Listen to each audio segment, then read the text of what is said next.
Topic 3, Nintendo Switch launched this week. As expected, you can't find one anywhere right now. It's on eBay for about 400, 500 bucks. Zelda 98 on Metacritic. Wow. It's crazy, man. That's got to be the highest video game of all time. I think it is. I think it is. Everybody talks about how great it is. I read the Kotaku review of it, and if you want a super minor spoiler for one of the puzzles, read the Kotaku review, and they talk about the way that they basically took the puzzle that was given to them and completely bypassed it by just using weird stuff that was in the world, and really kind of was an interesting read about how Zelda has always been awesome, but it has for a very long time now been you find the slingshot and then go to the slingshot dungeon, and then you find the boomerang and go to the boomerang dungeon and that sort of thing. And apparently this one's completely different. Apparently you can leave the opening area and run right to Ganon and fight him within 5 minutes if you want to, and you'll die. Really? If you do that, yeah, sort of thing. But yeah, totally, completely open. Definitely different than Zelda has been, for the past 10 years. Since basically Zelda's been the same since Ocarina of Time at this point. And this one apparently really turns it on its head. So I can't wait. My kid's birthday is 2 weeks from now, and he says he wants it then, so I'm holding off 2 weeks, which is actually good because it gives Horizon some breathing room for me to get through it as much as I can. But right. Yeah, apparently Zelda is the shit for sure. So the other thing we were going to talk with Dirk took off. The Nintendo Switch Nindy Showcase came out this week. So basically a presentation where they showed a pile of, I guess I'm looking at, 18 games here that are coming to the Switch that were not announced previously. A few ones that I'll just kind of highlight instead of going through the whole list and talking back and forth on it. SteamWorld Dig 2. You ever play SteamWorld Dig? Nope. So SteamWorld Dig is good. It's a tight game. It's basically about mining, but it's the way that they wrap that around the story of the game is definitely unique in those kind of games that my kids play too much of nowadays. So yeah. Totally. I was totally down with SteamWorld Dig, and SteamWorld Dig 2 was announced for it. Ukulele was officially announced for it.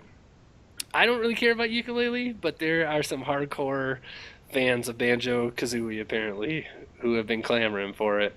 So it is coming to the Switch as well. What do you mean? Banjo-Kazooie? Yeah.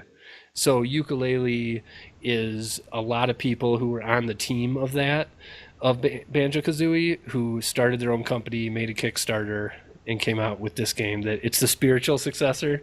It's like this lizard and a bat, but it's the exact same mechanics. You jump and he comes out of your bag and flies and stuff. Really? You know what I mean? Yeah. So it's basically a sequel to Banjo-Kazooie. Nice. Overcooked. I know you're not as hyped on Overcooked as I am, but Overcooked is a good game. Again, an old game, so don't care too much about that. The Escapist 2. The Escapist was a pretty fun game about breaking out of jail that, again, it's kind of sandboxy, so that's right up my kid's alley, not so much up my own alley, but it was cool. Definitely checking it out. So their sequel's coming. Let's see, what else was there? I'm looking at a pile of these. Blaster Master Zero, a sequel to the old school Blaster Master, so that kind of hits an old man like me in the heart. The other one that I was really looking, two of them. So Shakedown Hawaii. Corey and everybody watching, if you haven't seen this trailer for Shakedown Hawaii, go watch it. It is an old school, I guess they say, a game that I didn't play a lot back in the day. It was Retro City Rampage or whatever. I think that's what it's called. But it's essentially a top-down game, almost like the old school Grand Theft Autos were, where you drive around the city, and then it's a shooter, too, where there's the 8-direction shooter and whatnot. It looks great. It looks really great. So I can't recommend that one enough. Stardew Valley's coming to it. I think we knew that, but I'm not sure. And I heard with Stardew Valley that Switch is going to get multiplayer before any other console. Yes, yeah, co-op. Yeah, so That's tight. that is tight for sure. I would definitely I'd be love to down. be able to come visit your farm and stuff. I cannot agree more. Yeah. Yep, and then the final one that I was stoked about is this game called Wargroove, which is basically Advance Wars with a medieval fantasy setting. So that looks sweet. Like I'm a big fan of Advance Wars, and apparently Nintendo's never going to make another one. Apparently they put all their eggs in the Fire Emblem basket instead. Yeah. But Seems like. yeah, this Wargroove looks like straight up Advance Wars, only with like plague doctors and knights on horses and stuff like that instead of tanks and soldiers and stuff. So anyways, it was a brief video. They showed about 20 more games. I think I'm going to try and not be negative on the Switch on the Switch launch episode. It's clear that there's not a lot of games out for it, and so this kind hopefully you never rounds break or things lose out. your Switch because your saves don't carry over. Wait, we're not going to be negative on the Switch. This one episode. Oh yeah, I mean yeah. Totally. So yeah, that's what I had. The Switch is here. I guess one last thing is I have one buddy who actually got a Switch on launch date. I asked everybody on Facebook, and one person responded. So if that tells you how much hype there is around the Switch, oh wait, we're being positive. Sorry, we're being positive. So while being positive, I just wanted to just kind of read his review to some extent. Is let's see here.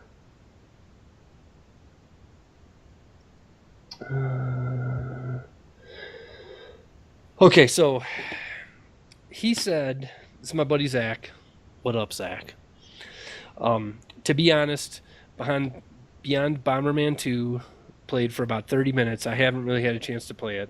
I've only watched about 45 minutes of Zelda, and I don't want to spoil it for myself because watching the kid play it. He said as far as the kids go, his son is absolutely hooked. He said he let him go wild, and that's why he hasn't played. And he hasn't seen him this excited about a console before, and he's really impressed. So it didn't stop him at home. It continued when they went shopping. So, he's doing the home on the go sort of thing. And definitely they're digging it. Again, one friend out of everybody that I know who's got it, but it's cool. I wish, again, if somebody threw me one right now, I'd be happy. Yeah, about it. I think that's how everyone feels. Right. I would take one too. Right. Totally. I'm not gonna go buy it though. Absolutely.